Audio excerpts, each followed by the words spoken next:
Hi friends, இன்றைக்கி ஃப்ரைடேங்க. இன்றைக்கி வந்து மார்னிங்கே பார்த்திங்கன்னா வீட்டிலலாம் க்ளீன் பண்ணிவிட்டு இன்றைக்கி பேலூர் ஈஸ்வரன் கோயிலுக்கு போகலான்னு முடிவு பண்ணியிருந்தோம். ரொம்ப நாள் ஆச்சு அந்த கோயிலுக்கு போய். ஏன்னா முதல்லாம் பிரதோஷத்துக்கு போவோம். நடுவில் கொஞ்ச நாள் போக முடியாமல் போயிடுச்சு.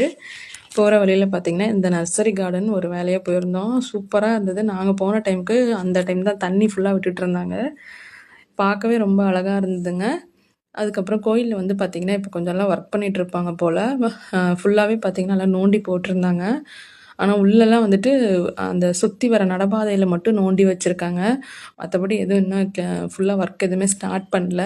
சாமி கும்பிட்டுட்டு வர வழியில் பார்த்திங்கன்னா இப்போ இந்த டைம் வந்த மலைக்கு வந்துட்டு இங்கே தண்ணி வந்து ஓடியே இருந்தது. நிறைய இடத்துல இந்த மாதிரி நீர்வீழ்ச்சி மாதிரி இருந்தது. எல்லாம் பார்த்துட்டு வீட்டுக்கு வந்தோம். இன்றைக்கி மத்தியானம் வந்து அக்கா வந்திருந்தாங்க. ஸோ நாளைக்கு வந்து அவங்களோட இருக்கிற விளாக் பார்க்கலாம். இந்த வீடியோ பிடிச்சிருந்தா லைக் பண்ணுங்கள். Thank you friends.